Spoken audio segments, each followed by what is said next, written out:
Mamas and daddies and kiddies and cadets.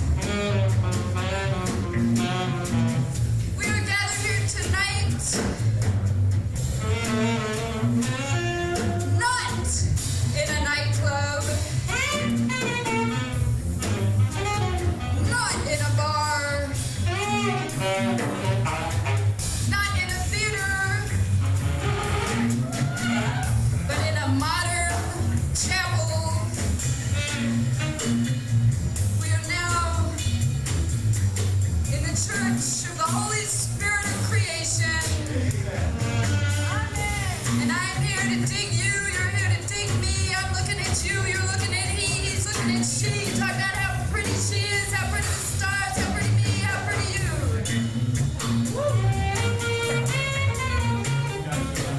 There's a wonderful love vibration hanging in the air tonight.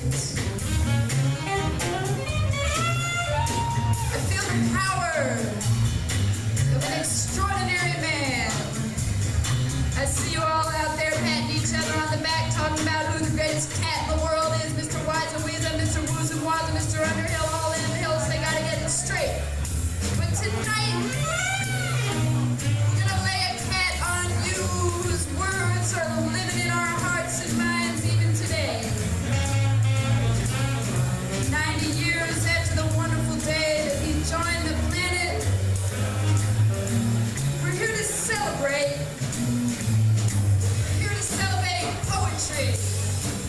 We're here to celebrate jazz. We're here to commune with the spirits.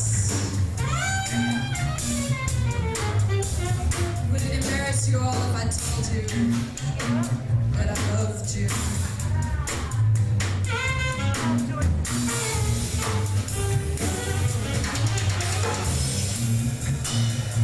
I feel this crazy spirit just hanging in the air. We got all kind of special folks tonight who are going to bring that spirit to life right here on this stage, in this room, at this moment, in this place, which is the center of the whole sweet swinging sphere. We're going to take it on out to the stratosphere, to the zenithsphere, to the wing goddess-sphere, because tonight we are celebrating the 90th birthday of his lordship, Richard Buckley.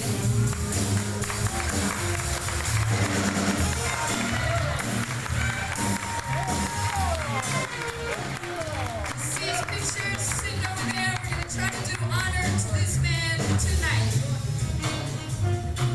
This is poetry. This is jazz.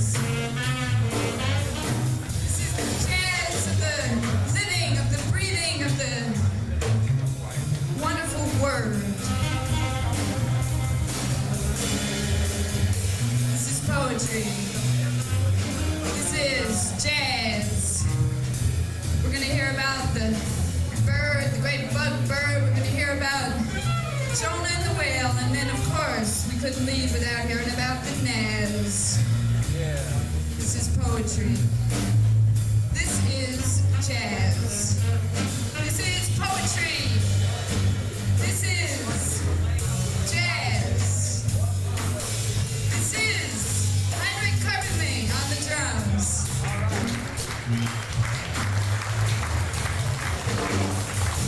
He's Greenfield on alto saxophone. Speed Workman on double bass.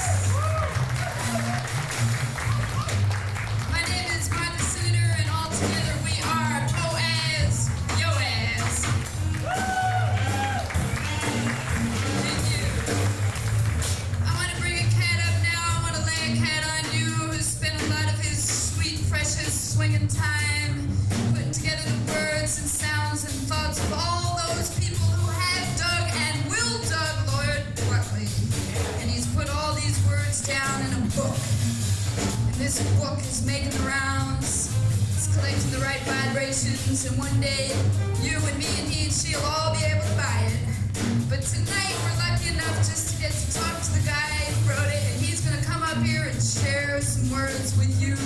So please give a very warm welcome to the Duke, the Earl, the swinging Lord of the words of Lord Buckley himself, Mr. Oliver Trager.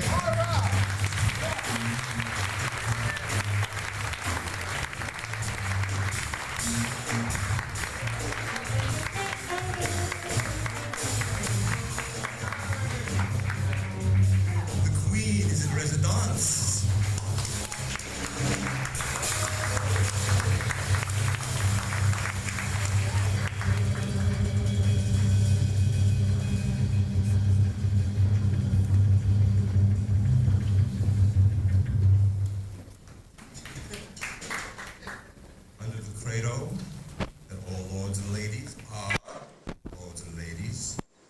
and that the theater is in reality a multi-headed, diamond-studded cathedral of joy. May I welcome you all to High Mass. Now, I think you can take one good look at my television face. No, I didn't get all these miles on my puss in one lifetime.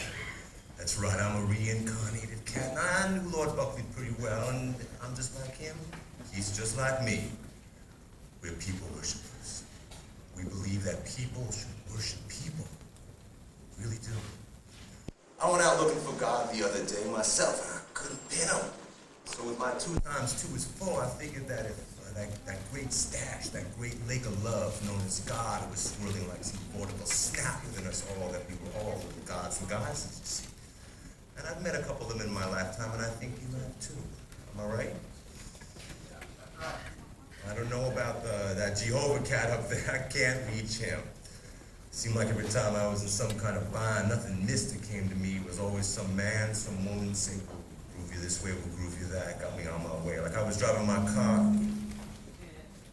down the Henry Hudson, that road the other day, and conked down on me. It was a madhouse. It was like having lunch on the Indianapolis Motor Speedway on Memorial Day, you know what I'm saying?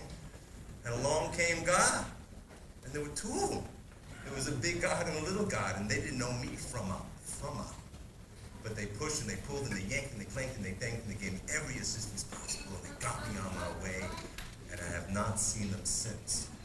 So like I say, I'm a people worshiper. I believe that people should worship people. I like to worship something I can hold, something I can get my hands around, something I can get my brains around too. So, I think we will all join me being people worshipers tonight too.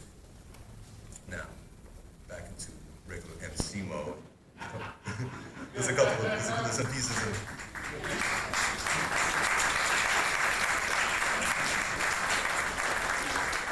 there's some pieces of business we like to take care of first. First of all, I hope that we have more than broken even and that we can send the profits that we have garnered from this celebration to hungry mouths and to people who can tell stories from those, from well-fed mouths. City harvest and gathering of the tribes were kind enough to allow us to use their names to publicize this event. You should all get to them very fast.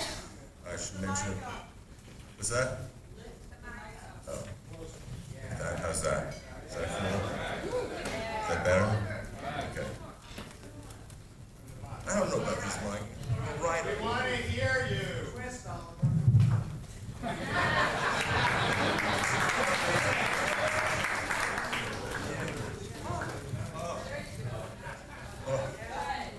I need a cigarette now. How's that? Is that better? Okay. As you know, the bar, the ignorant oil is being served, and be sure to get a Jupiter julep. It's a house specialty. I would like to introduce 2 people who have been very generous to me. Maybe we'll hear from them later. Richard Zalid and Millie Vernon, over here, known as Prince Owlhead and Lady Renaissance.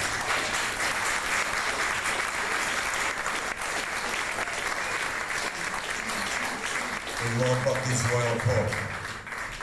Dick collaborated with his buck ship on Boston Tea Party, and when justice returns to this rock that we call home, we will all be enjoying Millie's genius at the Rainbow Room a year from now.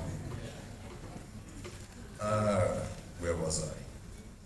Oh yeah, what have this? We are dedicating the evening to Lady Elizabeth Buckley, Lord Buckley's widow, who stomped off this sweet swinging spear about 3 months ago. I thought I brought a letter that she wrote, but maybe I didn't. I'm sorry, I can't read it to you right now, maybe I'll read it to you later. But we need to say, may you swing in love and beauty, Lady Buckley, wherever you are, by his lordship's side. Finally, I would like to thank my wife, who's been very helpful to me over these last few years. Elaine, I love you.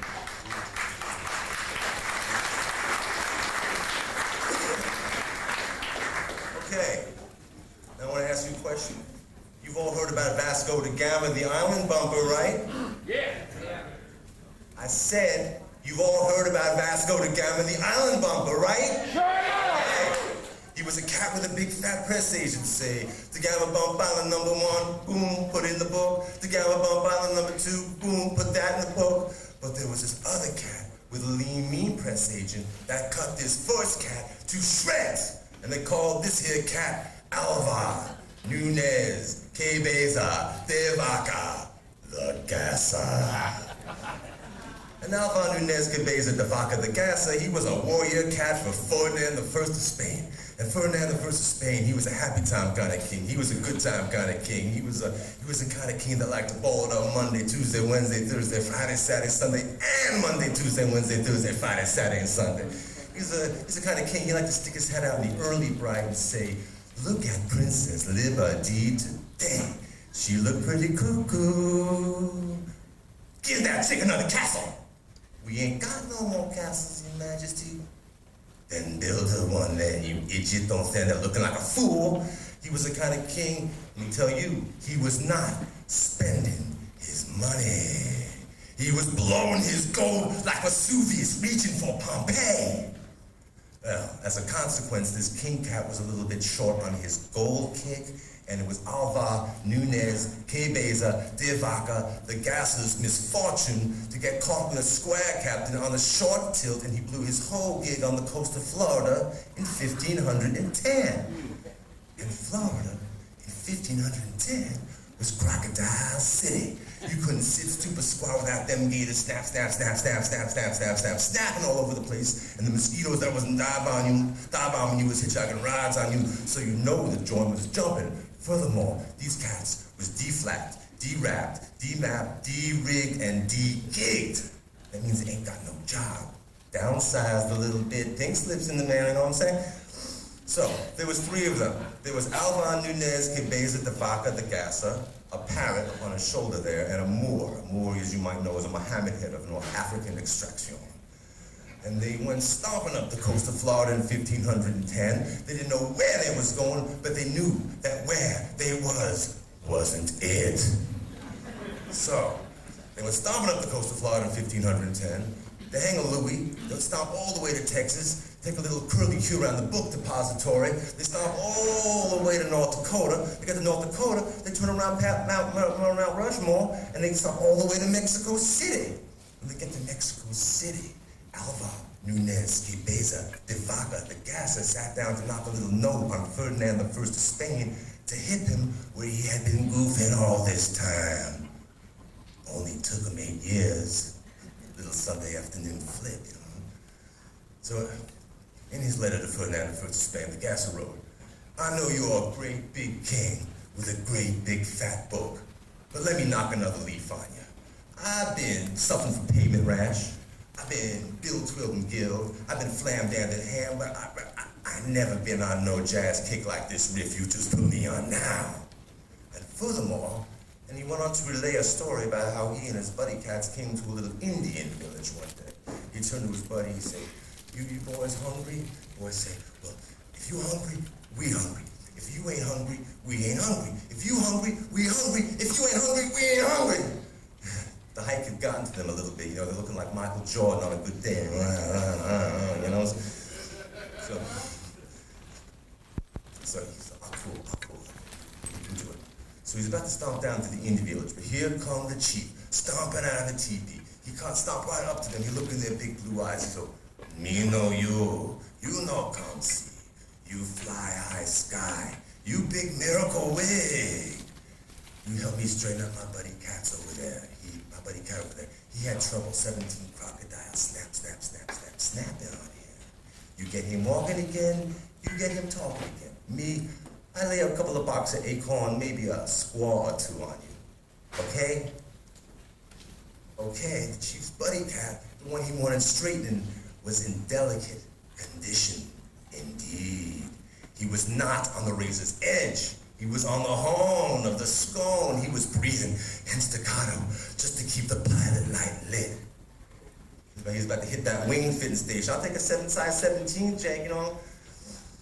So, let me tell you, Alva Nunez Cabeza de Vaca the Gasser, he didn't know much about the power of appeal, the power of prayer. to tell you, they did not call him Alvar Nunez Cabeza de Vaca de Gasa for nothing. He got down on his hands and his knees and he made a connection that shook the peninsula. He said, Lord. He said, Lord! This is Alvar Nunez Cabeza de Vaca de Gasa sounding to you, Lord.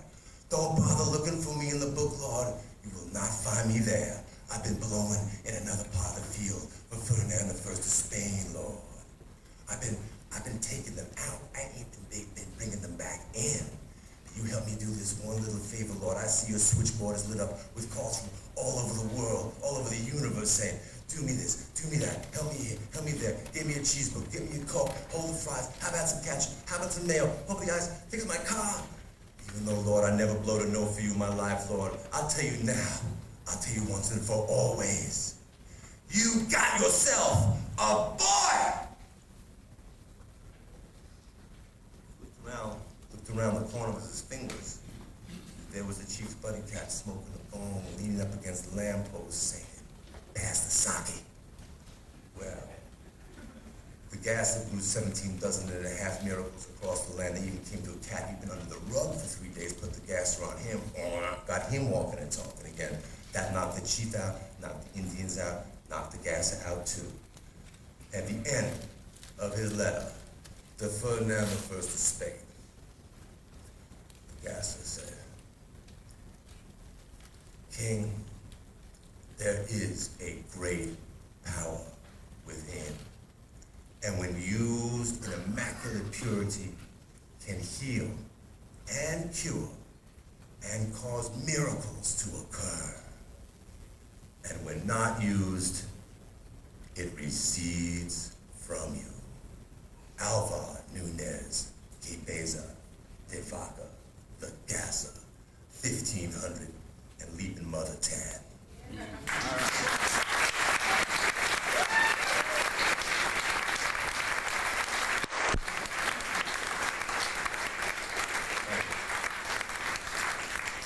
This only goes to prove more and more and more and more, the alleys and the valleys, on the plains, the mesas, inside the West Bed Theater, right outside, that you too can get with it if you want to, because there's only one way, straight to the road of love. Yeah. Thank you. Okay, next guy I'm going to bring up here, just met him today, auditioned him on the phone a week ago. He hails from the unreconstructed strata of Borscht Belt, Woodstock, New York. His name is Mikahil Horowitz. He does a take on a take on a take on a take of a Buckley riff called the Buckley piece is called The Shooting of the Damn Guru. It's based on a Robert Service Klondike poem called, I think, the same thing. And his bit, I believe, is called The Shooting of Dan's Guru. So please welcome.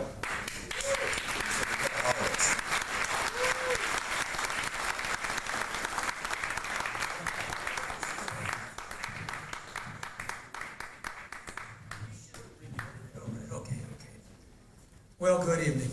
This is not by Lord Buckley, but it is most essentially from Lord Buckley. It did provide fodder for his lordship's unparalleled flights of sesquipedalian splendor. It is humbly dedicated to religious cultists of every stripe and persuasion, specifically Jews for Jesus, Bubbalas for Buddha, Meshuggahs for Mohammed, Shmagegis for Shiva, kosher butchers for Krishna, and gluttons for punishment. And it takes place in the Himalayan foothills of the Catskills, and it's called The Shooting of Dan's Guru. A bunch of the monks was whooping it up in the Mantra Mute Saloon, and Jimmy Wong, who waxed the gong, was booming an Om time tune. Back of the bar, in a lotus squat, sat Dangerous Dan's Guru. And digging his light was Wilma White, who used to be a Jew.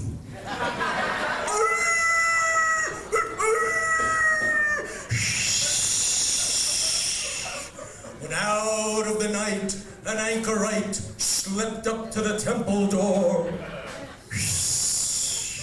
out of the drain of the Bardo plain, the dregs of a psychic war. Now I've ne'er seen a seeker more moldy or weaker. He was a real metaphysical mouse. But his loincloth was droopy with oodles of rupee. And he called out for rice on the house! Now us monks couldn't place the yogi's face, though we searched our past lives for a clue. But we blessed his treat, and the first to eat was Dangerous Dan's guru. Hot diggity dogma! Colonel Sanananda's Calcutta fried chakras! Nam-myoho-renge chomp! Nam-myoho-renge oh! Now there's men what somehow grip your mind and hold it like a rock. Such was he. He looked to me like an old Zen cuckoo clock. Seppuku! Seppuku! Seppuku! Kabuki hair and the crimson glare of an aura what's out of control. And was it sweat or tears of jet that he dropped in his begging bowl? Then it suddenly hit me who he was and why he was out of sorts. And watching him sup just over her cup was Wilma White, née Schwartz. His eyes went rubbering round the room. They seemed to be Felden-crazed, until they fell on the temple bell. And he muttered, "Well, saints be praised." Now Jimmy Wong had left the gong. There was nobody else on the stone, so the old monk picks up the kid's boomstick and man, did that gong groan. Were you ever alone in the astral zone, where apparitions wail, and all space bleeds till your whole life reads like the book of the dead in Braille? And time itself is the cutting shelf, and eons flash like knives, and you manifest as a garden pest for your next 900 lives, while high above the goyish love that crowns your guru's head rides right through and dazzles you and leaves you there for dead. And yes, your guru cuts you loose, though you chant for your very life. Hamana, hamana, hamana, hamana, hamana, hamana, hamana, hamana, hamana, hamana, hamana. He says, "See you later, meditator." And he walks off with your wife. Then, of a sudden, the booms resumed, so loud you scarce could hear, and all of the monks crept under their bunks and froze with a holy fear, as incense fumes obscured the room's severe and dreary view. "Oh, the man's gong sounds like Vishnu's schlong," said Dangerous Dan's guru. Well, the omen stopped. The gong stick dropped and clattered to the floor. We trembled then like naked men in the brothels of Bangalore. The devotees he faced with ease, his eyes now clear and calm. But he tilted up a miso cup by cracky, and he raised a toast to Ram, and "Boys," said he, "now y'all do Tai Chi. And don't pay me no mind. She broke my heart. My karma won't start. My third eye's going blind. Now, I'd like to stay and humbly pray to Krishna's flute with you. But one of you here is a motherfucker. And that one's Dan's guru! The room went black and crack, crack, crack. 2 gats burned in the dark. The lights come on. Their souls were gone and both lay stiff and stark. Pitched on his side, pumped full of bad vibes, was Dangerous Dan's guru. And the anchorite lay where a double dorje had chopped all his chakras in 2. Well, that's the sutra. Suit yourself. I've told you what I've seen. They say that the yogi who shot Shri Shri was Dangerous Dan Levine. It seems Dan was the wag left holding the bag by that self-same guru. And Wilma spoke through the sandalwood smoke. But all that she said was, so, du. Sonst wachsen wir Zivilis mit dem Kopf in Dreht, you verpisster, verkrachter Guru. Thank you.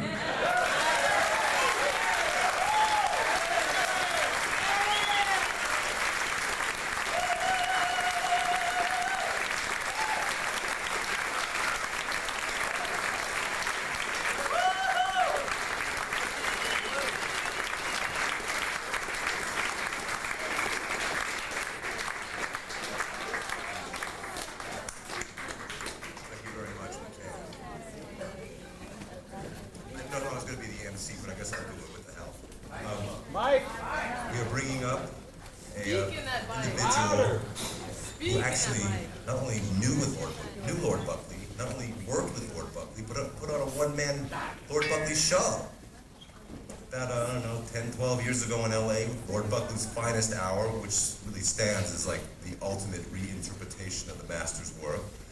He's going to present some of Buckley's vaudeville material for you. It's a very rare opportunity. May I introduce Sir Richmond Shepard.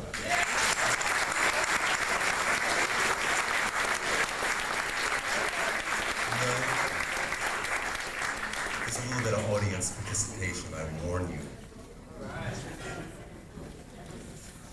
John Sinclair and I wrote a play about Buckley called Lord Buckley's Finest Hour, and we played it in Los Angeles a couple of times, in London and Edinburgh and all various places. And John wore a costume something like this, and I don't have a mustache, but I got 2 pieces of cotton. And they may or may not stay on, but I'm going to do some of the biographical material that we collected about Buckley, if not in the voice or the larger stature of Buckley, at least in somewhat of it just doesn't. What happens if you cut your ears off? You can't see. Your hat falls over your eyes. So this is an impression of an interpretation of an interpretation of an impression of Buckley's interpretation of some of the hip semantic, John Sinclair's impression of Buckley, my impression of John Sinclair as Buckley, watered down in all capacities, okay? And he sounded something like this. Now, some of you may know who I am, but for those of you who don't, I am Richard Lord Buckley. I arrived on this sweet swinging sphere on April the 5th, 1906 in Tuolumne, a small mining town near San Francisco. I weighed in at 14 pounds, and there were rumors that this caused the great Frisco quake. My father, William, was from Manchester, England, but he swooped the coop to dig the scene across the pond in this sweet land of freedom and opportunity. His feet had scantily hit the docks in San Francisco when he discovered gold. Her name was Annie Laurie, and he promptly married her. They had 6 children, one at a time. And I was the youngest. My father was a miner, and times were slim, but my mother had such a way with humor that she could make us all believe that life was some sort of party given in our honor. I'll never forget her or the gift of humor that she gave me. While still a young man, I watched my father expire from black lung, and I resolved that I would never be under the heel, the boot of the greedheads. I made my way to the giant redwoods of our northern forest and became their a jack of all lumber, a tree topper. This was, of course, merely an open-air diversion, and very shortly the lure of the city and the scent of smoke and honeydew whiskey seduced me to the Chicago walkathons in the East. Now, this was one of the few times in my career that I did a double. I had a partner in my act, a monkey. And between the two of us, we managed to keep the crowds amused and the walkers thawing. It was in Chicago I had the enormous pleasure to meet that great bon vivant, Sir Alistair Capone, LLD, PDQ, and SOB, which, of course, as you know, only means silly old bean, in case any of Al's boys are aware. Now, he took rather a shine to me because I made him laugh, and it wasn't that easy to make Big Al laugh. He had the enormous good sense to realize I was a master of ceremonies, and he made me one. He opened a club for me, the Shea Buckley, a bonzo joint littered with the trophies and trappings of many a greenback safari. It was a carousel of carousing for 6 whole weeks. Now, this may seem strange to you that someone of my noble stature should be cavorting in such a fashion in public, but there were certain considerations that had to be taken into account, namely, making a living. The religious fantasy of the Gasser or Jonah of the Whale, they were but an atom of an atom of an atom of an idea, of a concept, of a theory that I had jotted down somewhere at the bottom of my shopping list and lost at the supermarket one morning. I was earning my lolly, doing a rather interesting thing which I'd like to tell you about, or better yet, show you. Ladies and gentlemen, I should like to take you on a trip through the realm of spontaneous humor. I shall, from the audience, take members of either sex. If you are asked, you will get up immediately, and none of your blasted dilly-dallying. Are you there?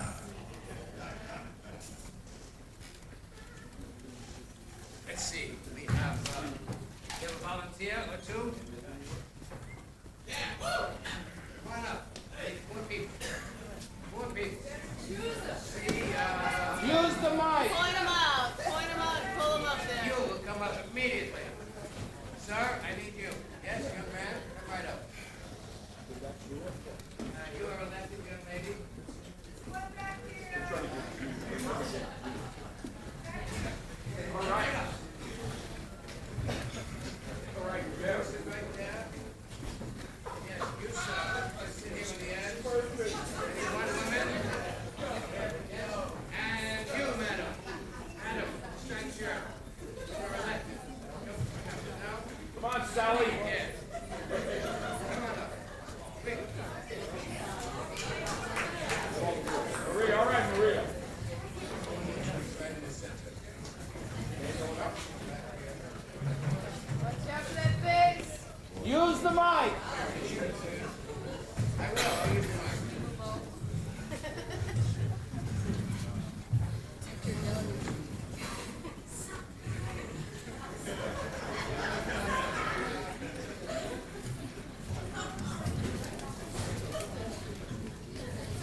Now, this is going to be instant pantomimicism. And the idea is, when I touch the back of your neck like this, you will open and close your mouths in the manner of somebody speaking, and you will raise and lower your eyebrows. Shall we try this? Okay? This will be the voice you'll use. Yes, I'm very glad to be here. I am indeed. This is the voice that you will use. Yes, pip pip, jolly good, very good. I'm so glad to be here. No, your mouth.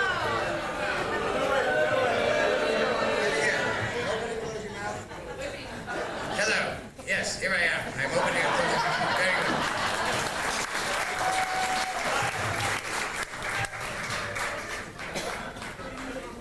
And you, madam. Well, I declare, I'm so happy to be here in such distinguished company. And you, sir. Least but not last. Yes. Well, I don't know about the rest of you, but I'm here with a purpose.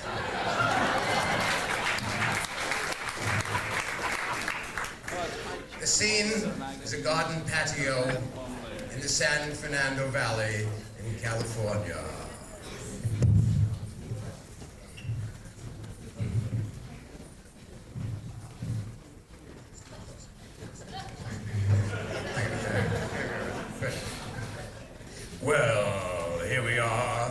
The sun is shining. It's very nice. It's a lovely day. Yes, it is. It's a very nice day. Very nice day here indeed. Yes, it is. It's very nice. Yes. By the way, what is this strange brown stuff you breathe here instead of air? Oh, you funny man. That was a joke. You funny foreigner, wasn't it? Yes, that was. Yes. It's a very, very interesting country you have here. Yes. Well, yes, it is. Now, I have something to say. I happen to be one of the world's greatest lovers. I want you to know that. Well, that's just fascinating. Yes, quite, it is. Yes.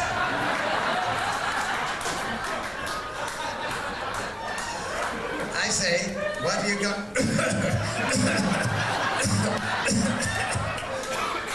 Must be this filthy brown air you're breathing here. Yes. Well, I declare, I do think it is. Are you feeling better? Yes, I am. Quite better. Yes. Well, I wanted to say what I wanted to say. I would like to give you a great big kiss. Well, I say, why don't you do that? Yes. You're very attractive too, so why don't you just pucker up and do it? Take over, boy!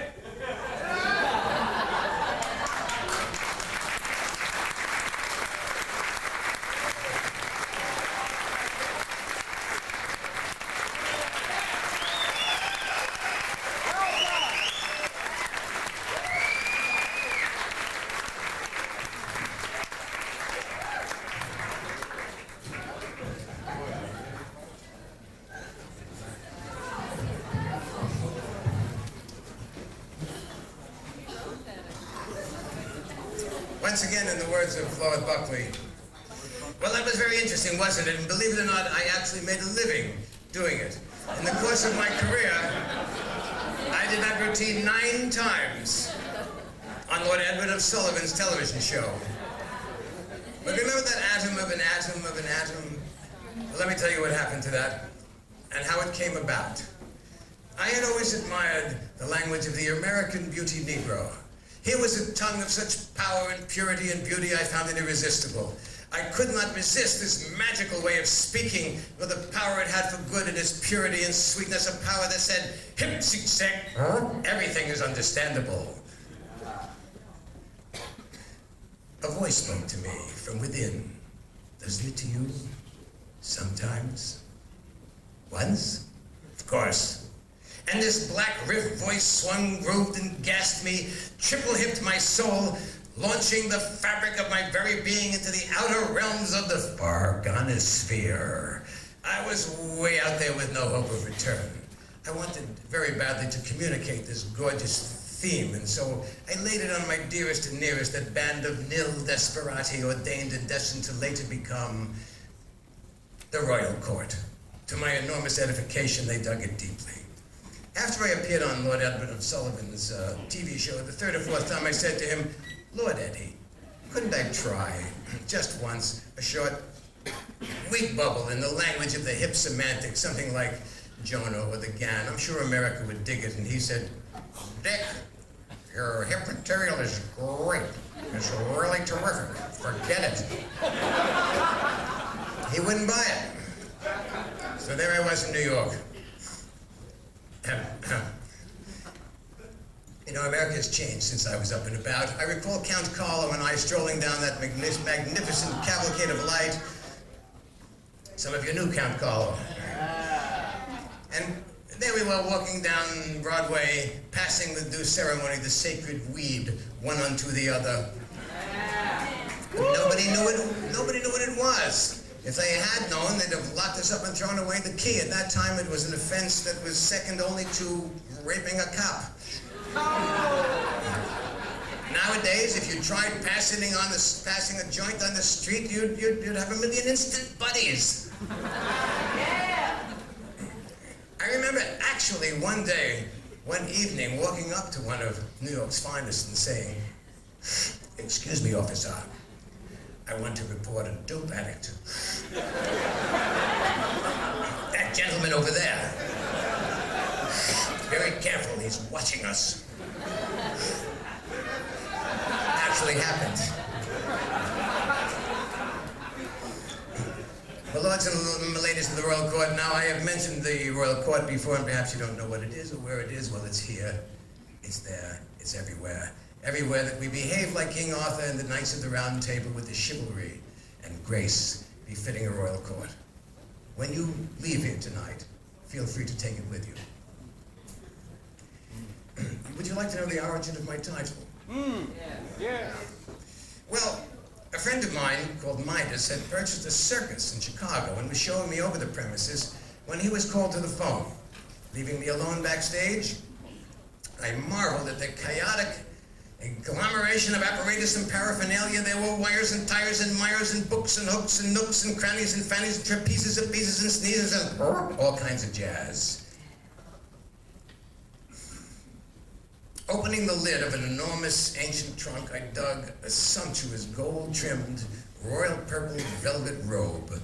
I removed it from the trunk and draped it around my shoulders. I looked in the mirror standing there, and I realized I am Lord Buckley.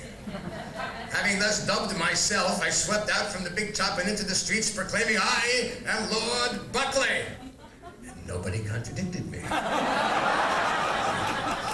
When I discovered subsequently that my royal robe was an elephant drake from the derriere of the pachyderm, I knew I was headed for bigger things.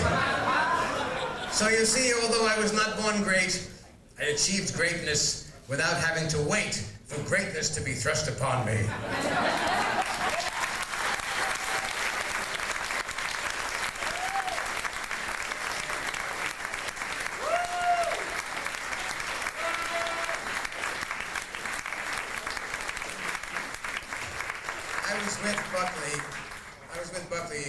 I worked with him in 1958 at the Club Renaissance in Los Angeles for a couple of months. I was doing my stand-up mime act, and he was doing the Late Show. And I was with him in 1960 at a party, and Dave Verne walked over to him and said, you know, Dick, the only thing that keeps you from being a legend is that you're alive. And 2 weeks later, Buckley had a stroke and cut out. He had had his cabaret card taken away by the police in New York because 18 years previously in Texas he had been busted for one slim little marijuana cigarette, and he'd never been convicted, but they still took it away, and it was devastating to him. And 2 months after he died, his cabaret card appeared in the mail posthumously. The only other thing I have to say is, it's personal, but Oliver said say it. Some years ago, not that many years ago, maybe 5 to 10 years after Buckley had died, I was at one of those very lowest points in my life, and in a dream, Buckley came to me and he said, "Have courage, great warrior." And I've hooked on to that ever since. All right.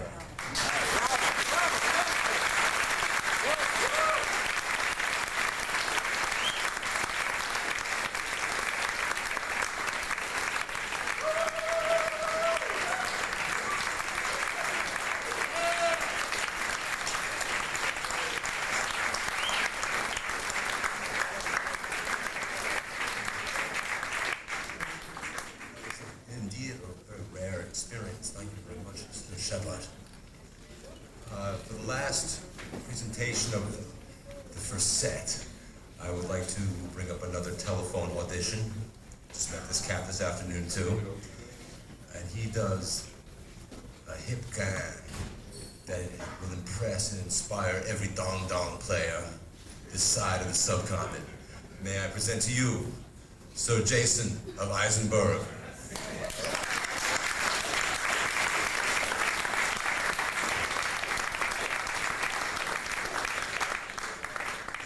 Point out this Jewish thing happening with Buckley. I want someone to tell me what's going on. I'd like to lay a little wig bubble on you tonight. how Lord Buckley got to heaven. Now, it's a right and tight gasser to see all you wonderful, beautiful people out there patting each other on the back and hipping each other who the greatest cat in the world is by swinging in to dig the living testimonial memory to the one and only Lord Richard Buckley. And if I didn't know any better, I'd think that Manhattan was the city of the beautiful Buckley heads. That's right, you're all very beautiful. As I've heard him say, you've heard him say, and I've seen some quite ugly people in my time too, but that's right, you're beautiful, gorgeous, stunning.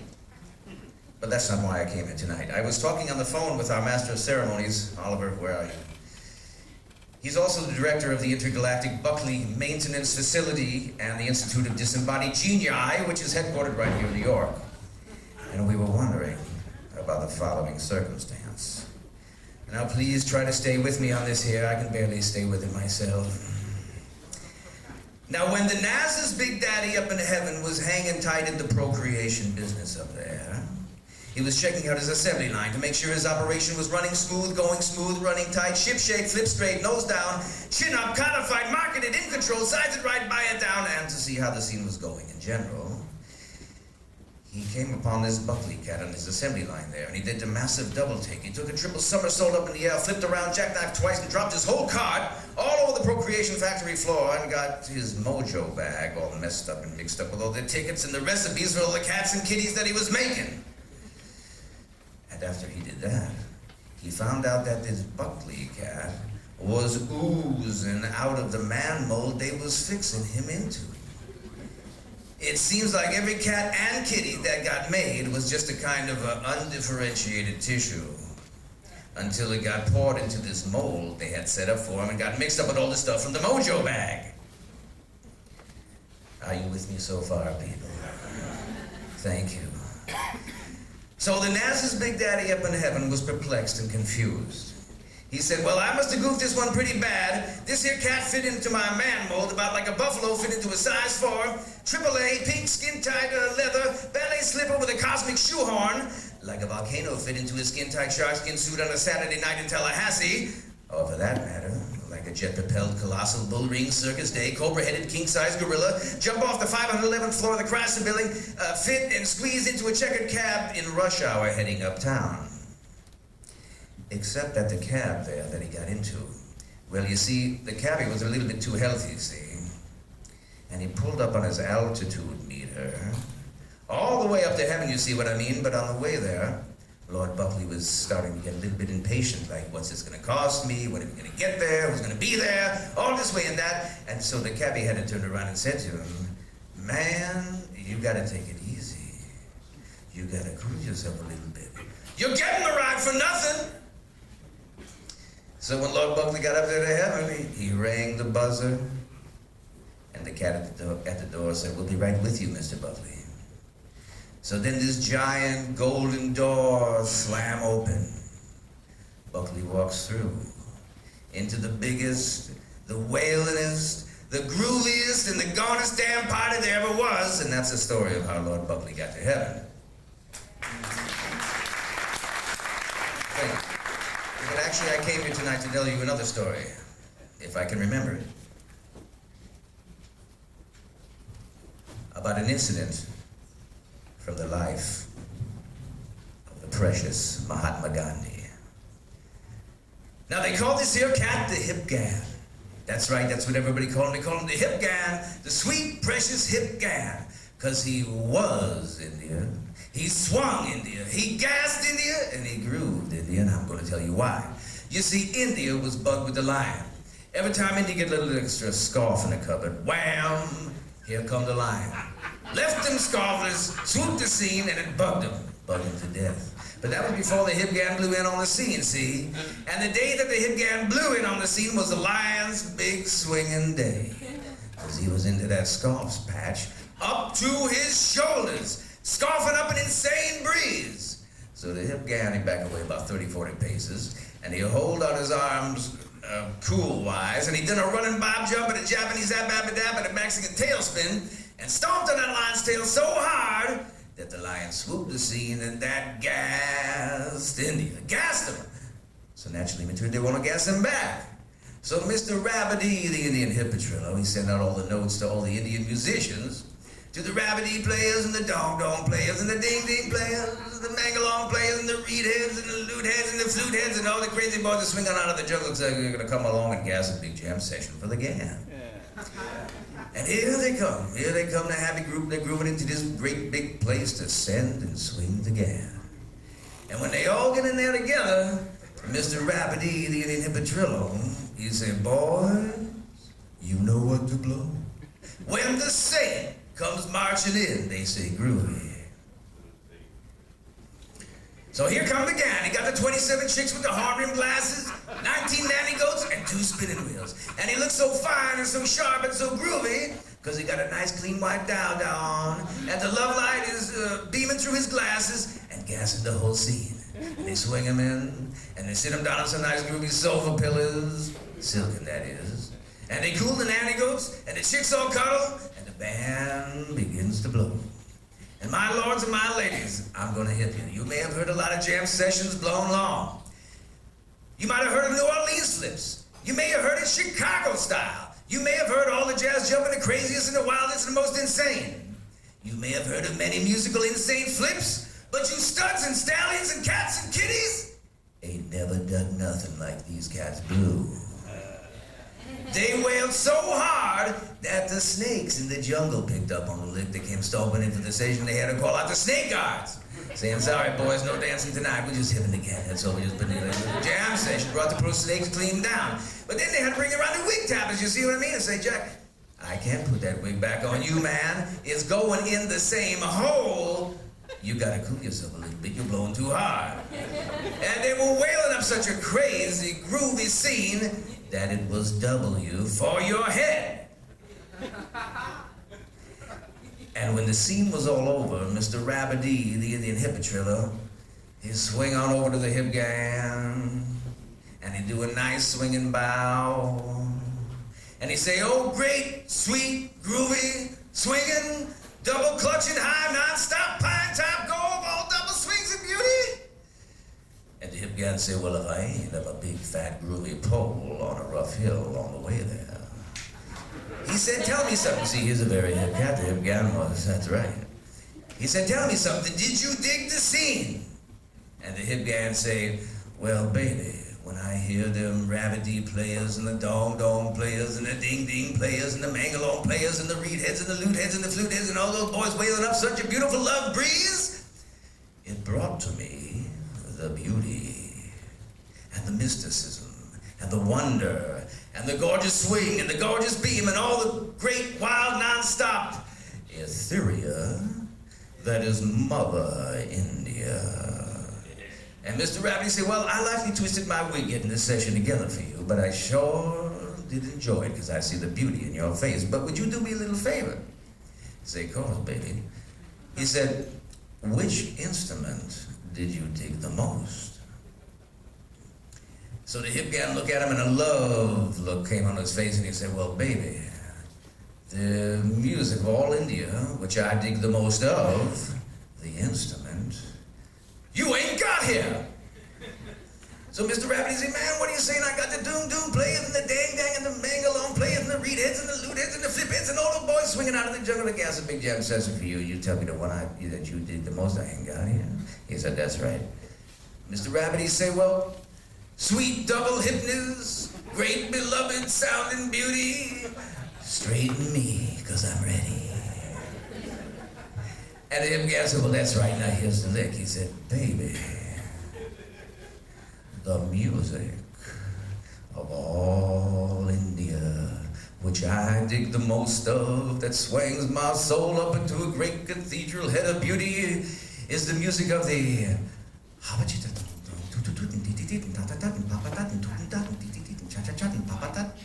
He said the spinning wheel, baby. Knock a little patch on a cat's pants. Swing up a little so he gets money. Put little juice on the table. He said the spinning wheel, baby. I hope I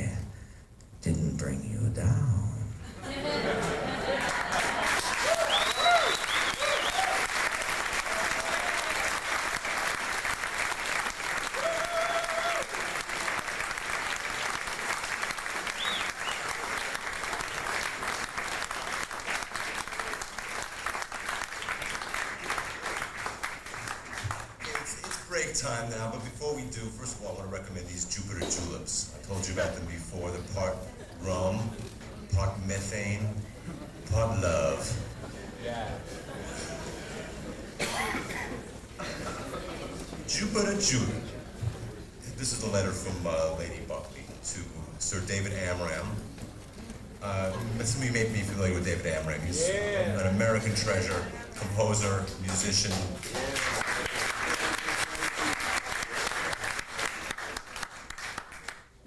This is a fax, by the way. This letter, which I received from Lady Buckley, says that the spirit everyone is celebrating on this April 12, 1996 night will always be alive. I send love to all of you from the wilds of Tennessee, but my heart is with you and Lord Buckley in NY. N period, Y period. David Amram. You're great. David Amram wrote a piece called Ode to Lord Buckley, which we will play a few minutes of as you are getting your Jupiter Juleps. Your Grace. The castle is now filled with the magic moments of the world of sound. We have been transported once again to the kingdom of created imagery filled with a royal regal tapestry of bountiful magnitude. We pass through the grand halls peopled with the dancers and traditional movement of court and the jesters seeking the eye of the king and the knights splendid in their liveried best and the lovely ladies. His lordship speaking through the instruments in his inimitable rhythms, fashioning his thoughts of all the races, creeds, and credos and religions, keeping the beat round the world, touching bases with all the varied tempos and beats of this musical spectrum. I think that gives us all an idea of what kind of a special soul Lady Buckley was. And again, I want to reinforce the dedication and memory that my fellow artists share in remembering her and dedicating this evening to her tonight. So, for Lady Buckley and for Jupiter Juleps. Be back in about 20 minutes and we'll blow a lot more for you.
And my ladies,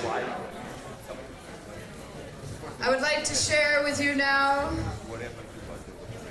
as soon as you all get in here and take your seats, the religious fantasy of Jonah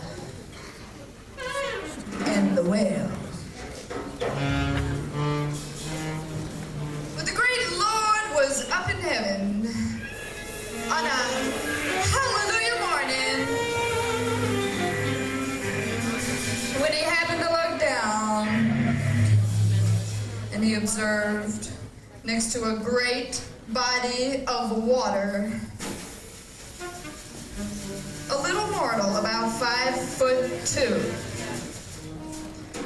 And the Lord dug the mortal, so he called on Gabe, and Gabe put down his horn and swung with the book, and the great Lord flipped the pages, A, B, C, D, E, F, G, H, I, J. It was Jonah getting his kicks Man, sure is crazy out here on this here beach. Man, got room to groove. The sun is shining down and everything is melody and vibe. But when the great Lord has... So the Lord put the sound on Jonah. I dig you, Jonah. I dig you, Jonah. I dig you, Jonah. 'Cause Jonah is the Lord's sweet boy. Jonah said, man, where is all that crazy jazz music coming from anyway? Sound like 52 jazz bands getting ready to jump off here and there, make me want to jiggle. I know those seagulls ain't wailing up no insane breeze like that, and the Wobble Bills and the Care Bears don't care. Make me want to spread my wings and ooh, whee! Good morning, Lord.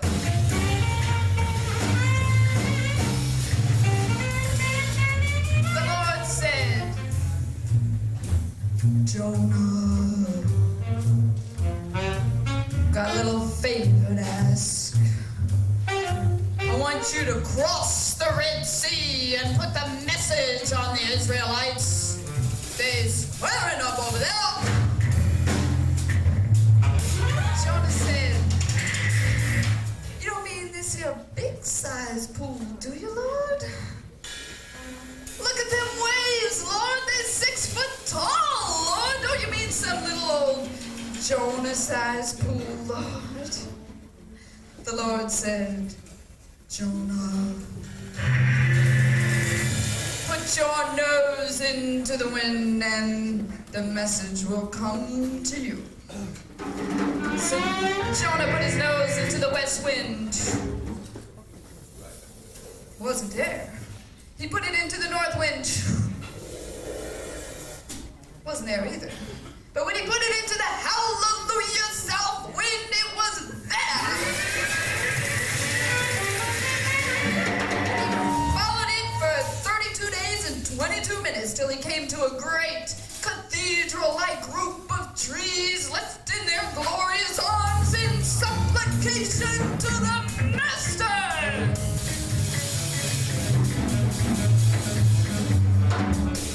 And down at the bottom of these great sequoias was growing a strange green vine. And he sat down by it, and he observed of it, and he admired of it, and he selected of it, and rolled of it, and swung of it, and jumped up talking about, where is this fool whom the Lord want me to eat today, because my name is Jonah, and I'm ready as the day is long. And he cut a gigantic V straight through the breast of the waves until fatigue came to Jonah, and he lay his body back in the water, goofing on his eyebrows. And sleep came to Jonah. Slept for 12 hours and 10 minutes. And what did he see when he woke up? I'll tell you what he saw. He saw the whale. And what did he say when he saw the whale? He said, get me from this scene immediately. The whale say, every time I stick my nose out of this pool, I sure see some crazy jazz. But ain't this the bending end? What do you mean the bending end, Mr. Whale? What do you know about that? Talks too. Well, of course I talk, Mr. Whale. Ain't you hip to the marine news? Don't you know what's going on in these here waters? Now, look, this little old bit of nothing 50,000 miles from the shore trying to hit me. What the king of the dip is, I got a good mind to cover you up. Well, I wouldn't do that if I were you, Mr. Whale. 'Cause if you do, I'm gonna knock you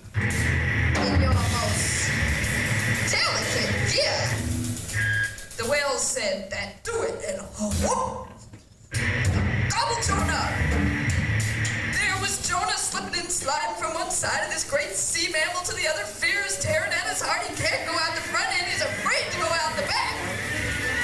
Finally, he landed on some great big blubbery rocks, and a pitiful sound came from Jonah. He said, Lord,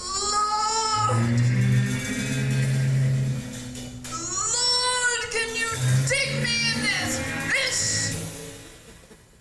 The Lord said, I got you covered, Jonah.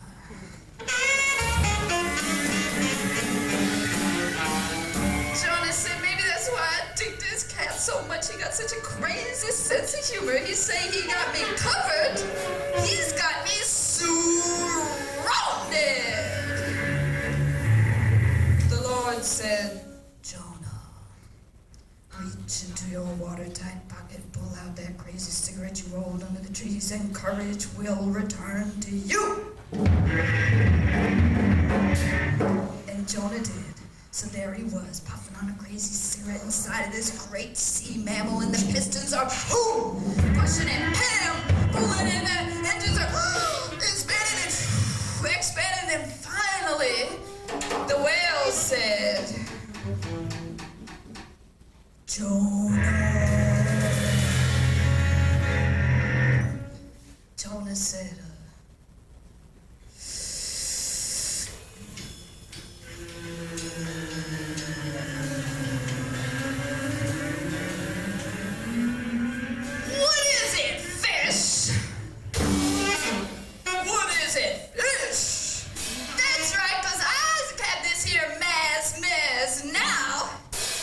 Jonah, what is you smoking in there? I thought I was off the Ibity Islands. Here I am, 50 miles from the Panama Canal. This chair's got to go. Well, what do you care what I was smoking in here? Like I explained to you before, I'm the cat this here mess. Now, what's this here dollar wheel over here? Don't be messing with my dollar wheel like that. Why don't you sit down? You're getting a ride for nothing. Sit down. What's this here lever over here? Jonah, that's my full speed ahead lever. Leave it alone. Watch out for the rock on the right. Oh, cool. It ain't cool at all. We head into shallow water. That was all that Jonah needed to hear. But bam! He pushes that whale's great speed near him. He's blown out onto the cool, sweet sounds of serenity. Which only goes to prove, as Confucius said many years ago, if you get there and you cannot do it, there you jolly well are. Thank you.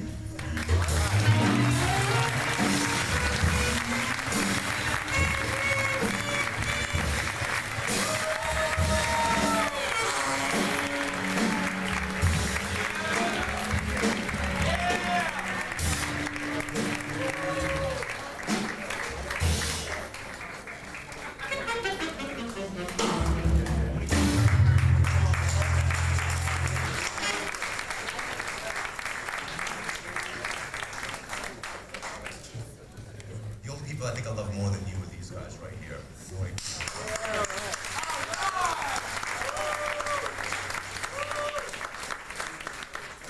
A lot of people miss the point with Buckley. They think he was like this one note. Oh, yeah, like you too. Miss the point with Buckley sometimes. I think he's like this one note, hipsterism, one note Johnny type of guy. But he did these wonderful slices of Americana too. And performing a piece called The Train. Talk about a unique experience. You're about to have one. May I introduce Tony Sampas from Boston Tea Party Land.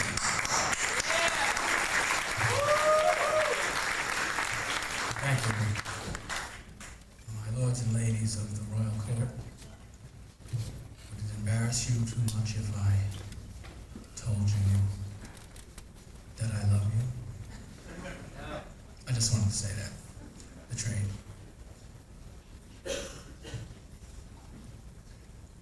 Train's now leaving for Ronesdale, Lonsdale, Flipsdale, Jam City, Latitude, Ratitude, Batitude, Nogsley, Dogsley, Frogsley, Farmstown, Bombstown, your town, my town, way place, say place, gay place, Ropney, Bopney, Snipney, Snick, Snarl, Crass, Craw, Assaball, Avalanche, Palms Paw, Parsley, Darsley, Farsley, Crentley, Bentley, Centog, and Crumpney, now leaving on track 12. Oh!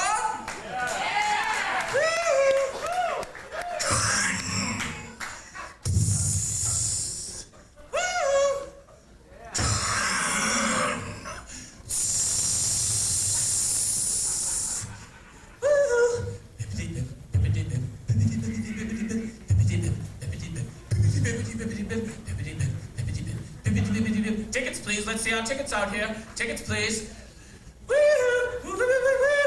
Peanuts, popcorn, get them while they're red hot.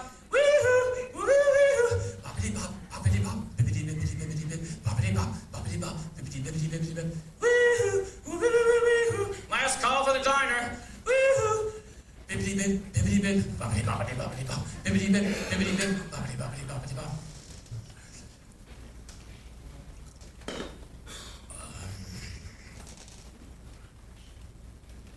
How you doing there, Fred? Not too bad, Charlie. Looks like we broke a rig rally.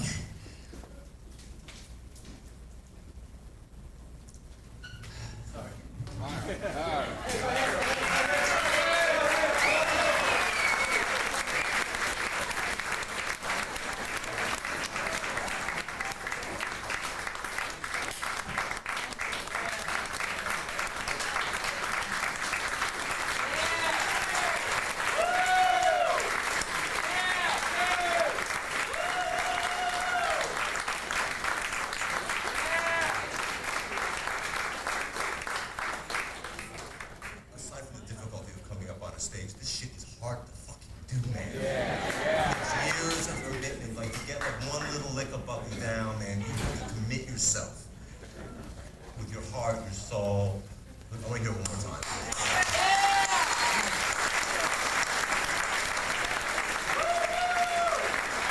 So Sampas, thank you very much.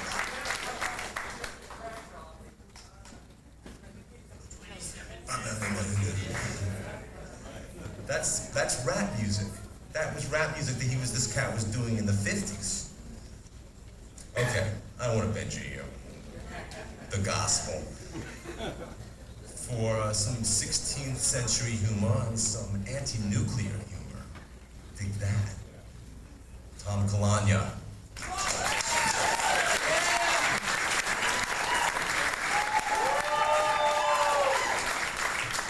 Thank you very much. I just wanted to say I want to thank Oliver for inviting me tonight. I'm sort of coming out of retirement here. Trying to, unlike spending years, I memorized these over the last 3 weeks, so hopefully I know most of them. But I do want to say that Lord Buckley was my inspiration to do theater and humor, and that those of you that don't know all of his material, believe me, this man was a genius, and it is an honor to be here tonight. Thank you.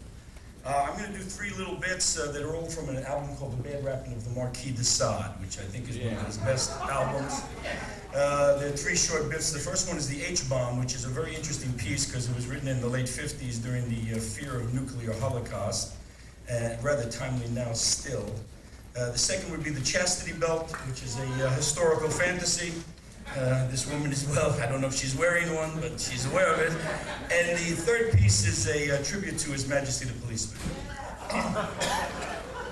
Let me put a sound down on Boothby, Lord Boothby, eminent British philosopher and humorist who made a very strong, great sound. Boothby said, humor is the solvent of terror and tension.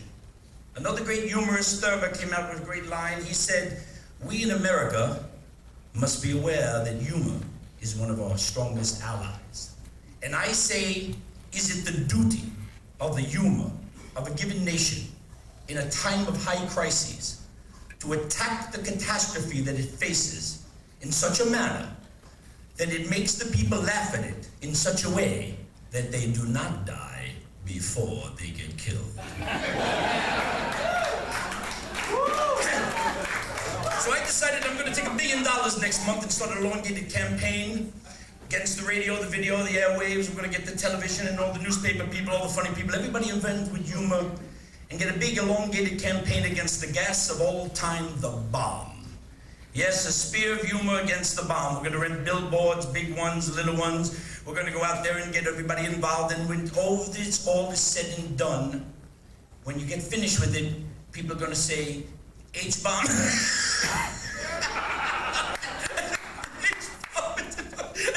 I'm going to start about the H-bomb. There are a couple of H-bombs walking around. He's a missile. Missile, whistle, you thistle, here comes a missile. And there'll be songs. We're going to write songs. We're going to write songs like, way down deep in your mountains, far behind the iron curtain, Ivan and the lads are floating. Uranium,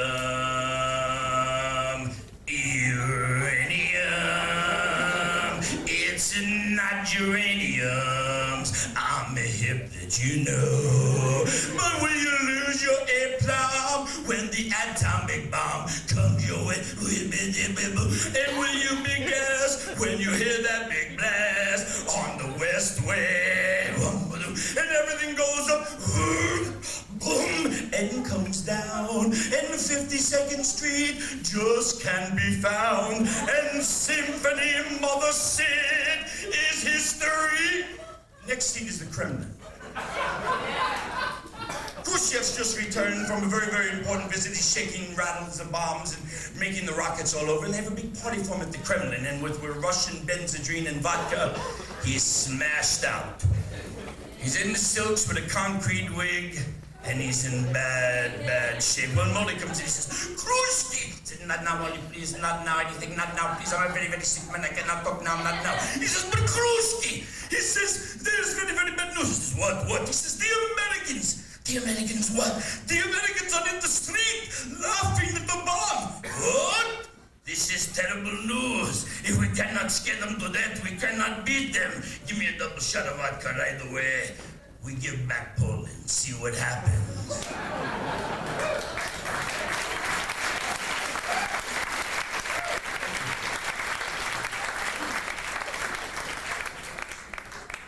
I'd like to do a little historical fantasy on the chastity belt. Yeah. Excuse me. For those of you that the chastity belt falls upon unknown ears, the chastity belt was a little invention, a belt that went around the midriff of the young lady in such a manner as to hold her quite secure. I don't know what happened to this invention, but I do know how it began. Right around the 15th century, there was a great middle epidemic that swept the land. Yes, everywhere they went, they were looking for the Holy Grail. Nobody knew what it was. Few of the beggars had any idea, but those that do blew it out of such great proportion that everyone was going for it. You're going for it, Roger? Yes, I'll be there too. I'll see you in a little while. We're going there too also.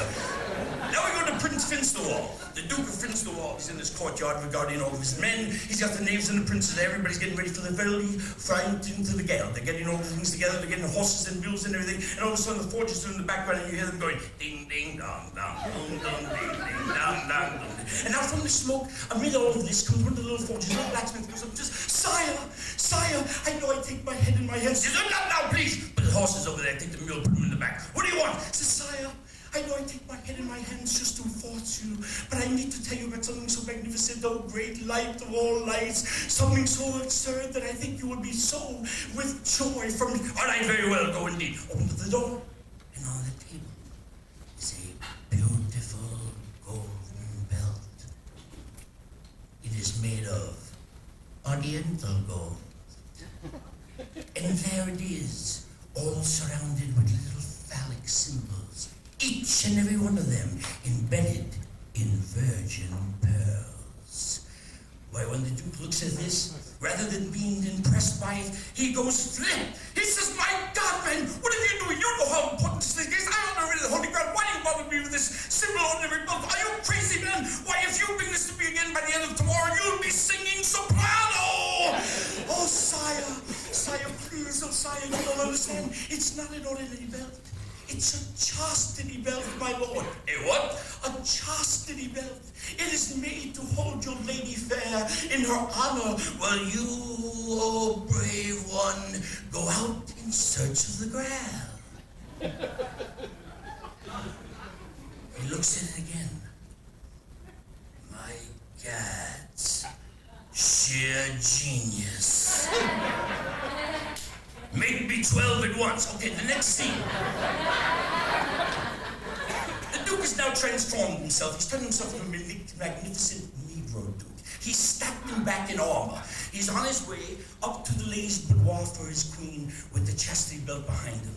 And as he's circling around the tower, walking up the spiral staircase, he's probing his mind for a piece of conversational putty for which he can approach the queen about this new and rather unusual contraption without having to chase her all around the bloody courtyard. You know how the neighbors are. So as he ascends to the stairs and he's about to get to her boudoir, he realizes he doesn't have an answer to it, but being a creature of rhythm, he raps anyway.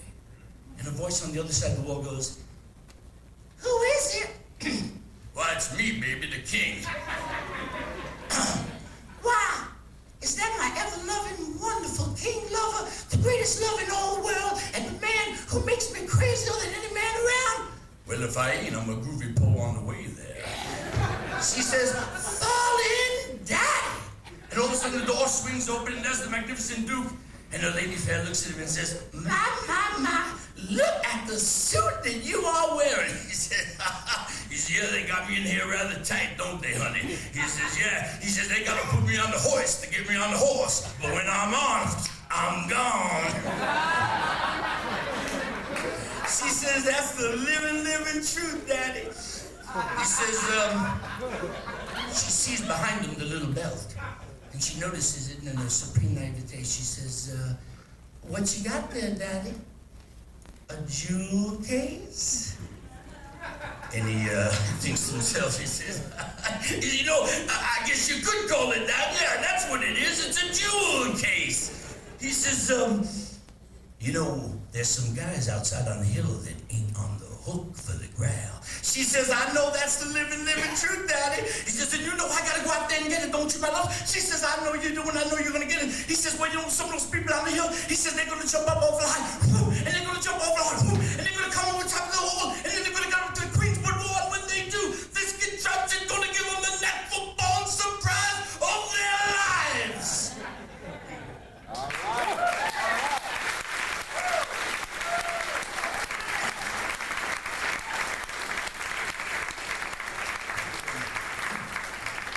You know, I got to thinking about His Majesty the policeman the other day.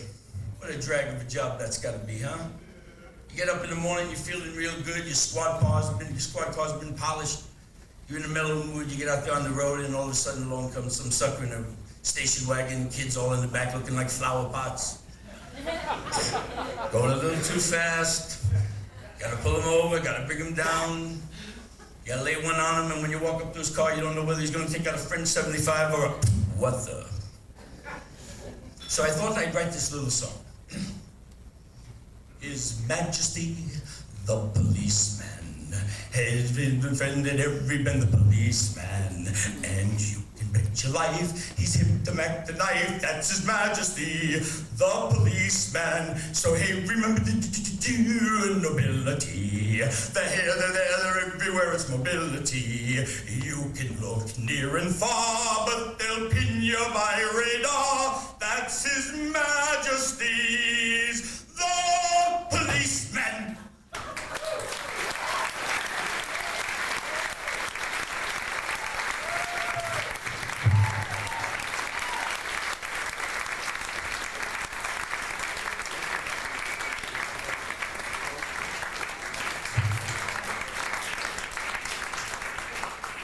The one reason this night is happening is because of Tom. There's a lot of serendipity and synchronicity involved with Lord Buckley. I didn't even know who Tom Calagna was 2 months ago. And one thing led to another, back and forth. And I met him, he took me on the Arnie, the room, blah, blah, blah, and we're here. So, another...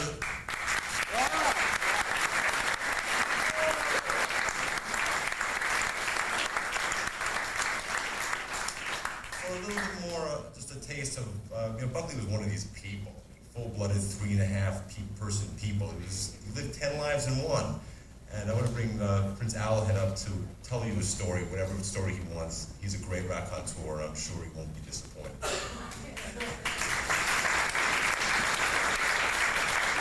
Baby! Baby! It's an in-joke.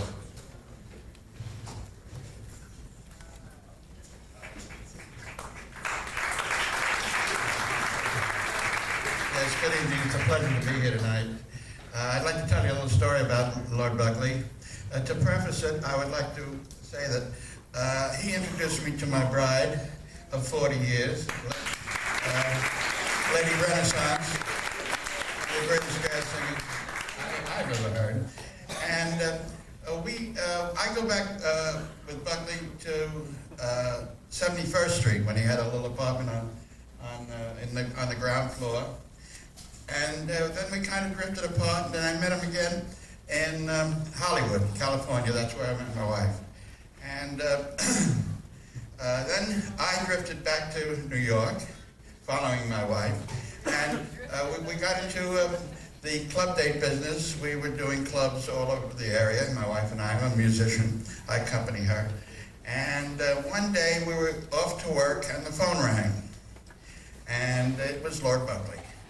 And he said, "Alhead, I'm here at the Chesterfield Hotel, and I need $50 immediately." I said, "Buckley," I said, "first of all, I don't have $50. I'm going up to the gig. I'm going to be paid tonight. I'll give it to you tomorrow." He said, "Alhead, I need it now." He said, "Come down here immediately." I said, I'm going into the car right now. I got all my drums. I got my wardrobe. I can't do it now. He said, "Alhead, you dirty bastard." And I told Millie, my wife, I said, "Millie, he just called me a dirty bastard." She said, "Hang up." Boom, I hung up. And I'm driving along, and I'm thinking to myself when we're talking, I said, boy, maybe, and he was here to do the Sullivan Show. And I said to her, I said, maybe he really needs the money. She said, "Well, tomorrow you'll get the money, you'll wire it to him. And you'll call him up tomorrow." So that happened. The next day I was paid, and I called him on the phone, and the operator said, "Chesterfield Hotel." And I said, "Lord Buckley, please." And he picked up the phone. He says, "Aha, Conscience."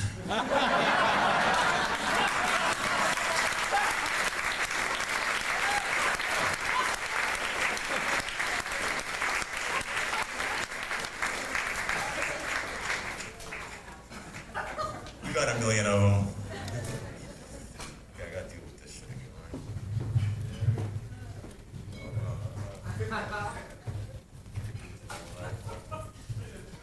Okay, how's that? Cool?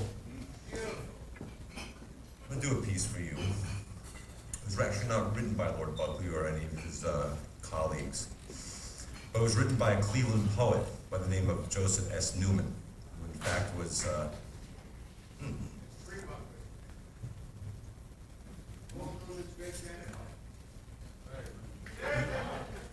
first of all, he was Lord Buckley's uncle, man. So, it's like, come on. Well, that's a sidebar, okay? Let me just get on with it. Yeah. It's a piece called The Black Cross. Some people call it the crisscross. Some people call it the red, white, and blue cross. Some people call it the double cross. But we like to call it the Black Cross. And it goes something like this. Little music prelude. Kumbaya, Lord, kumbaya, kumbaya, my Lord, kumbaya, kumbaya, my Lord, kumbaya, oh Lord, kumbaya. There was old Hezekiah Jones of Hogback County. He lived in a weather-beaten hovel, and all he owned was a shovel and a hoe. He never earned much, but what he did earn, he bought bought some corn liquor, which he knocked back down, and he bought some books. Books for what he called the rainy season. Old Hezekiah, black as the soil he was hoeing.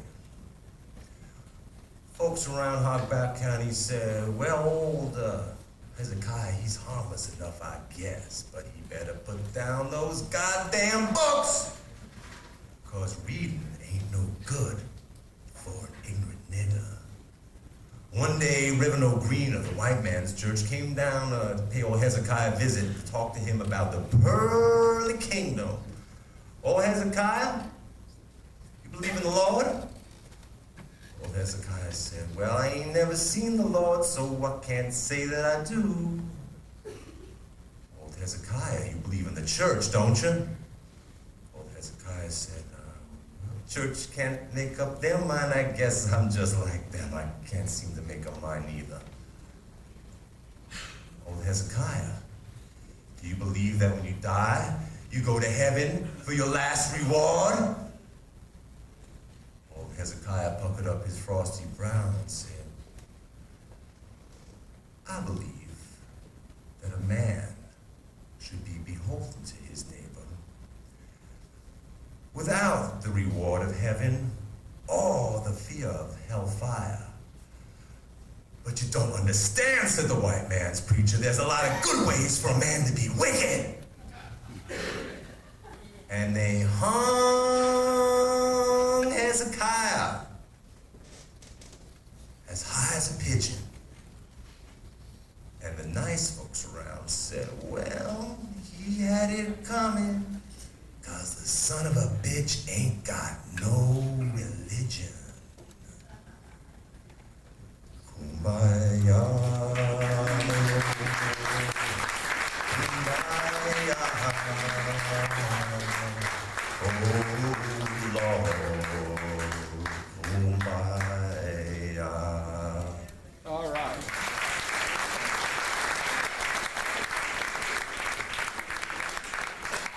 We're definitely in home stretch land here. I'm gonna bring up like the real deal. I mean, this guy has taught me so much over the years, how to be a person, how to perform, how to make every moment of your life your life. And if we were in another venue, he'd be blowing you away with work that is really so magical.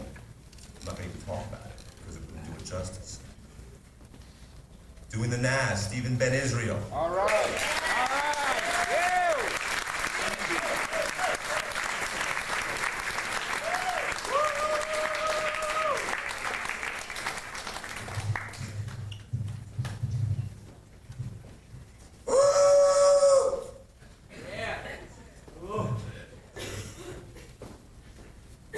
My lords, my ladies of the royal court, beloveds, beauties, I have to tell you how beautiful you all look this evening. We are living in perilous times, my lords and ladies. It is a time of great groove to connect.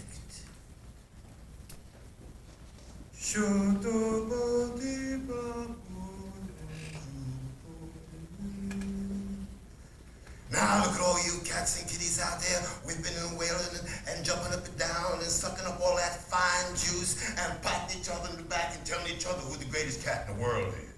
Mr. Malakoff, Mr. Thalenkoff, Mr. Gallenkoff, Mr. Eisenhower, Mr. Weaselwoozer, Mr. Weisenwoozer, Mr. Beachill, Mr. Woodley, Mr. Church, and all them hills and get you straight? Well, if they can't get you straight, they may know a cat who knows a cat who knows a cat who can get you cats and kitties straight.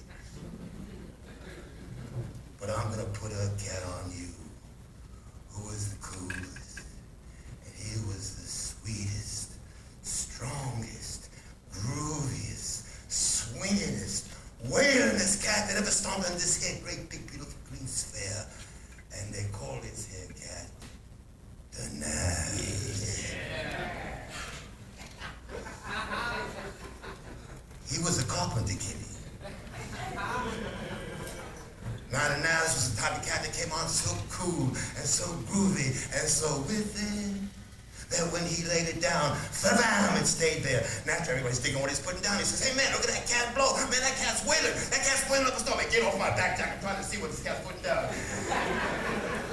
They're pushing the Naz because they dig his miracle lick. So the Naz say,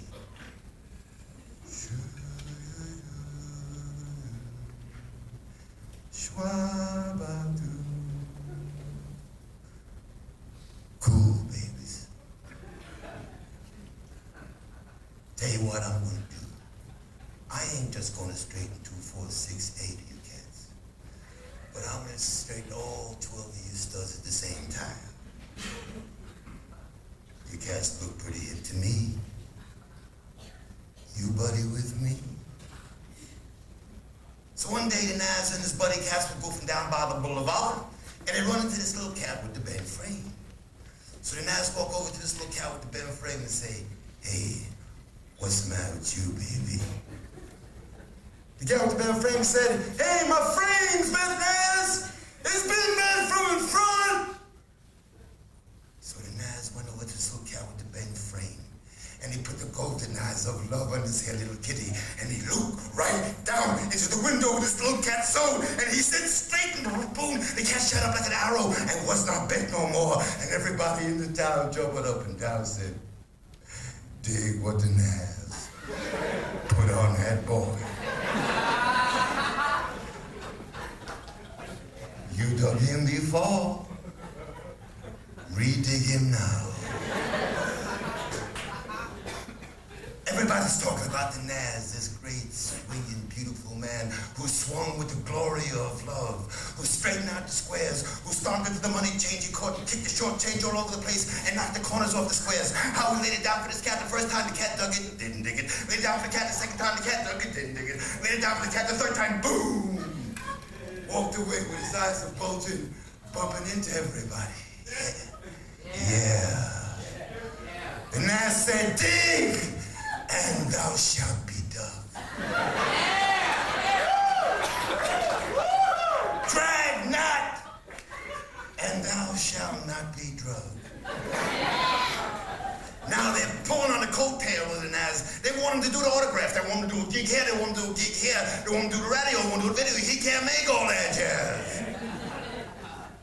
Like I explained, he's a carpenter kitty, and he's got his own lick.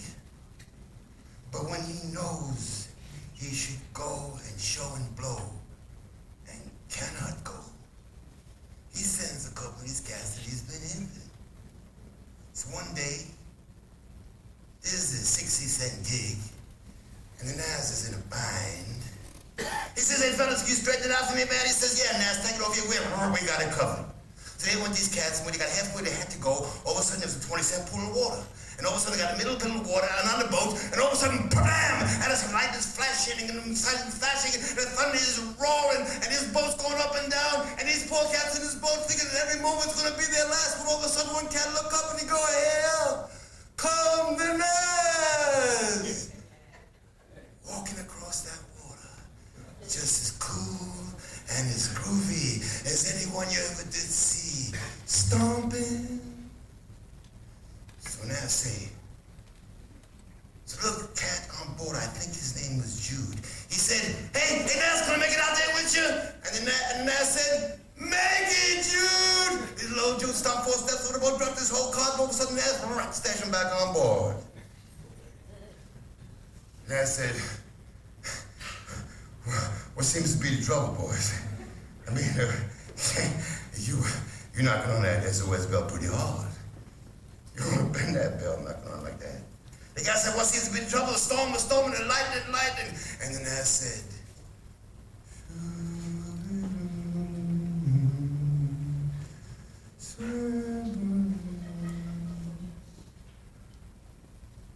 I told you to stay cool, babies. To stay cool is to believe and have the sweet fragments of serenity rock your wig. Now everybody everybody's talking about this great swinging man who's sending the love sparks of beauty throughout the land, like little beautiful ruby satellites through all the lanes and valleys of the land. And all of a sudden, there are 5,000 cats and kitties in the Naz's hometown looking to get straight. He can't straighten them all there. It's too small of a place. He didn't want to hang everybody up. So the Naz said,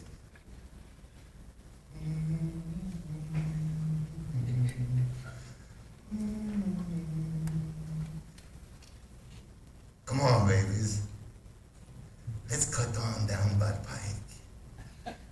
And there went the Naz with his 5,000 cats and kitties stomping up a stone, and the great necklace of love was sister and brother to brother, and the sparks now are shooting 75 feet up in the air, and there's those bluebirds singing the great bluebird tunes rocking, and the Naz is going, how pretty the hour, how pretty the flower, how pretty you, how pretty me, how pretty the tree. And all of a sudden they're hung up in this great necklace of love, supercharging and charging, and all of a sudden it was scarfing time, and these cats were 42 miles out of town, and nobody had the first biscuit.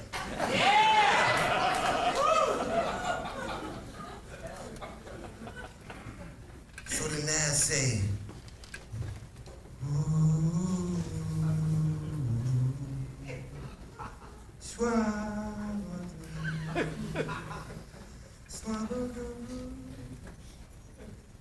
Naz say, you hungry, ain't you, babies? So that's right, Naz. We were so hung up on what you were laying down, man, like we didn't prepare, we goofed. Say, well, we wouldn't want to order up something that you cats and kitties wouldn't like. It says, sweet double hipness, you put it down, and we'll pick it up. So the Naz take one step back, and he said, oh, swinging sweet flowers of the field. And they said, oh, beautiful, non-stop, singular sound of beauty. And the Naz said, stomp upon the terror, dum-dum, and they did. He said, straighten your miracles of body, and they did. He said, higher, and they went higher. He said, dig infinity, and they dug it. Boom.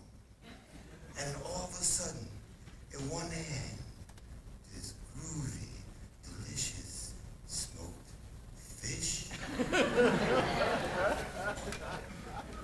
And in the other, a loaf of that long gone, groovy, southern, sweet bread. These cats flipped!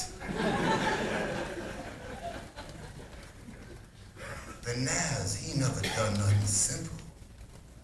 When the Naz laid it, he laid it. Oh, when the singing, oh, marching, shwa-ba-doo-doo-doo.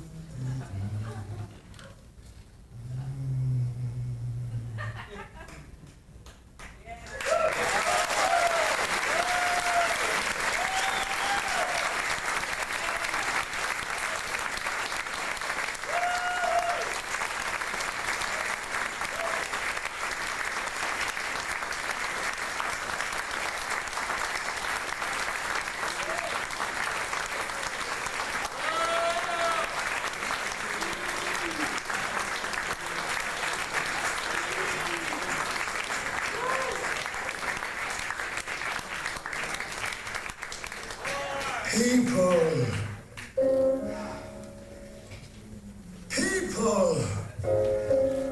are the true flowers of life, and it has been a most precious pleasure to have temporarily strolled in your garden.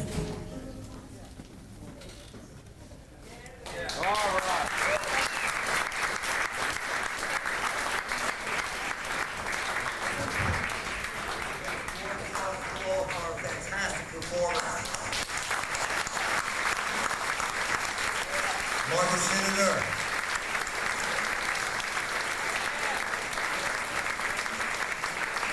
Calagna.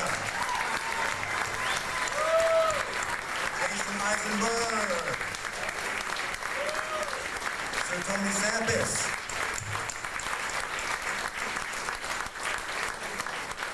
Who else? Even Ben Israel. Sir Richmond Shepard. Thank you all very much. We'll see you next year.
We got to play this for the next sales meeting.